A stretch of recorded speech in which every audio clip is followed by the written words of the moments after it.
काल दुपारी मला ज्यावेळेस फोन आला पोलीस अधिकाऱ्यांचा की असं असं झालेलं आहे, त्यावेळेस मी त्यांना स्पष्ट भाषेत सांगितलं, मला आता तुमच्याकडनं कळालंय, काय असेल ते रीतसर कारवाई करा, ज्यांनी चूक केली असेल त्याची सजा होऊ द्या, जे काय कायदा असेल तर कायद्याप्रमाणे होईल. पोलीस काय म्हणाले? आरोप केला जातो की तुम्ही प्रेशर टाकत म्हणून गुन्हा दाखल होता, कारण गुन्हा दाखल व्हायला वेळ लागला होता. मला माहितच नव्हतं, मला काल दुपारी माहित झालं. आणि जो गुन्हा फिर्यादी आहे ते जर चौकीत गेलं गुन्हा दाखल करायचं म्हणलं तर कोण नाही म्हणू शकत नाही. कोणी सांगा बाबा आम्ही म्हणलो फोन करून आपण गुन्हा दाखल करू. सर 21 तारखेला हा गुन्हा घडलाय. 21 तारखेला गुन्हा घडल्यानंतर बातमी कुठंच बाहेर येऊ दिली नाही. 24 म्हणजे काल तो गुन्हा दाखल झालाय. बोललं जाते विरोधी पक्षांकडून की आमदारांचा भाऊ होता म्हणून हे सगळं प्रेशर क्रिएट केलं गेलं. अजिबात नाही, आम्हालाच माहित नाही, कुणालाच माहित नाही, त्यांनाच माहित काय घडलं ते. ज्यावेळेस काल फोन आले त्यावेळेस माहित झाला विषय घडलेला. पोलिसांनी काल फोन केला तेव्हा पोलीस नेमकं तुम्हाला काय म्हणाले?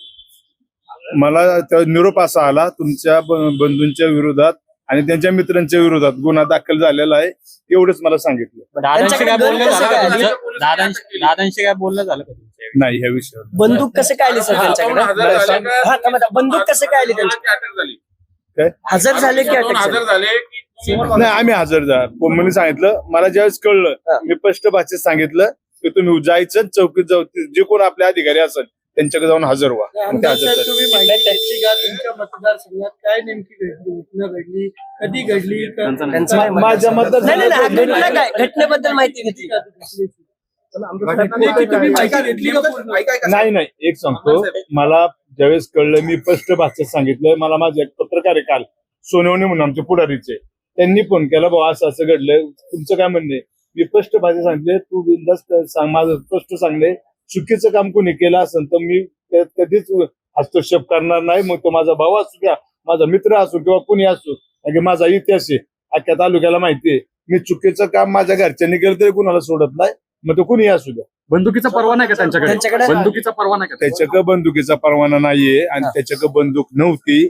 ज्याची बंदूक आहे तो मान्य करीन ना की बाबा कोणी बंदूक कुणाची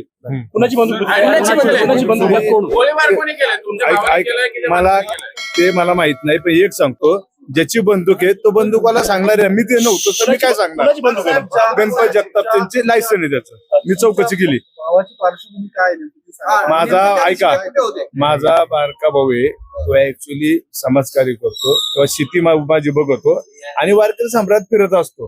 तो त्याचे मित्रमंडळी आहेत, कोण कुठं गेलं हे आम्हाला सांगून नाही गेलेले. तो गेला होता त्यांच्या बरोबर, मग आता आम्हाला कळलेलं आहे. आणि ती घटना घडली, त्याच्या काय लायसन नाहीये किंवा त्या वस्तू नाहीये. आणि ज्यावेळेस कुठली फायर झाली असेल, त्याची काय असेल ती पुंगळी वगैरे, ज्याची लायसन आहे वेपन तो देणार आहे ना. घटनाक्रम सांगा तुम्हाला. नाही सांगतो ना, असं काही नाही. मी हे बघा, कुणी कुठं जावं ज्या त्याचा प्रश्न आहे. मी इथं आलोय, मला माझी तुमची भूमिका तुमच्यावर मांडायची, मी आलोय. हा बघा, कोण कुठं जातो, कोण काय खावा, कोणी काय प्यावं, हे आपण, मला काय अधिकार आहे बोलायचा. तो माझा भाऊ आहे, मान्य आहे, ऐका ना, तो माझा भाऊ आहे. त्यांनी जर चुकीचं काम केलं त्याच्यावर कारवाई करा आणि कायदा करीन ना, आपण त्याच्यामध्ये नाही. मी पाटेकर साहेब, ही घटना घडली सोमवारी रात्री, त्यानंतर तुमचे बंधू कुठे होते? त्यानंतर तुमचे आणि त्यांचे काही बोलणं झालं का? मी सांगतो, ती घटना घडली, ते सकाळचे घरी आले आणि मी हे रिअल सांगतो, ती सगळी फिरत असतात. ते आले, घरी आल्यानंतर मला काहीच माहित नाही. मी माझ्या कासर साहित्य लक्ष्मी चौक या इंजवडीची दयनीय अवस्था होती, ते रिपेअरिंगचं आमचं काम चालू होतं. मला त्या कामावर जायचं होतं, मी तिकडे कामावर गेलो. आम्ही सगळी मंडळी, ते गणपती जगताप ही पण तिथं होती माझ्याबरोबर. आम्ही त्या रस्त्याचं भूमिपूजन केलं, काम चालू केलं, आम्ही अशीच बाईट दिली. आणि नंतर दुपारी मला कळलं असं नाही सांगितलं. तुम्हाला जे काय कळलं ते पोलिसांकडून कळलं. पोलिसांनी तुम्हाला ब्रीफ करताना घटनाक्रम काय झालं हे सांगितलं का, की त्या रात्री हे झालं? मला एवढंच त्यांनी सांगितलं की अशा अशा ठिकाणी असा गुन्हा घडलाय, तिथं तुमचा भाऊ होता, एवढं आहे. काय गुन्हा घडला? काय गुन्हा घडला? तिथं फायर झाली आणि ते तुमचा भाऊ होता. साहेब, तुमच्यावर आरोप असा केला जातोय की तुम्ही ते प्रकरण दडपण्याचा प्रयत्न केलेला आहे आणि अजितदादांनी तुमच्यावर कारवाई करावी अशी मागणी देखील केली जाते विरोधकांकडून. काय सांगायचं? माझा कुणाचं मी दबाव आम्ही टाकला नाही आणि दबाव टाकून कुठली कामं होत नाही. आणि राहिलं आमच्या नेत्यांचा विषय, मी प्रामाणिकपणे सांगतो, शेवट नेत्याच्या ठिकाणी काम करत असतो. जे नेते सकाळी 7 वाजता उठतात आणि रात्री 11 वाजेपर्यंत काम करतात, त्यांनी आम्हाला संधी दिली म्हणजे त्यांनी चूक नाही ना केली. शेवट आम्ही ठरवलं पाहिजे कसं वागायचं ते.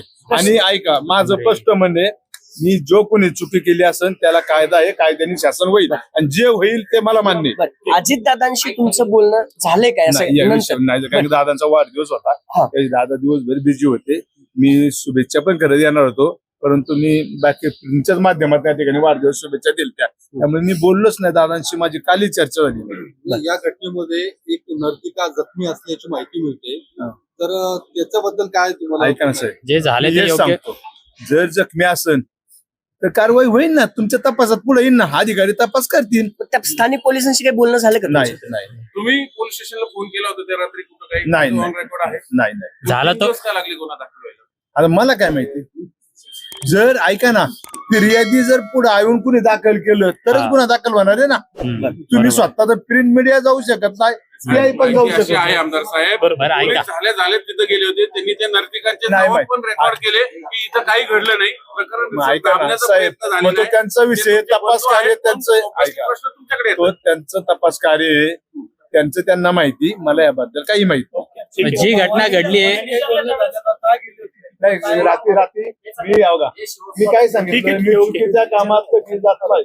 भाऊ गेला, मी त्या शब्दाने बोललो ना, मी एकच सांगतो, पोलिसांनी मला परवत आल्यावर काय असेल तरी सर कारवाई करा. तो माझा भाऊ असेल आता कोणी असेल, मी शब्दाने त्यात बोलणार नाही. ओके, ठीक आहे. ज्यावेळेस मॅनेजरला ताब्यात घेतलं होतं त्यावेळेस त्यांनी असं सांगितलं की आम्ही घाबरत होतो तक्रार देण्यासाठी म्हणून आम्ही पुढे आलो नाही. त्यांच्यावर काही दबाव होता का? त्यांना त्यांनी सांगावं कुणाचा दबाव होता काय, माझा फोन झाला काय, त्यांनी सांगावं.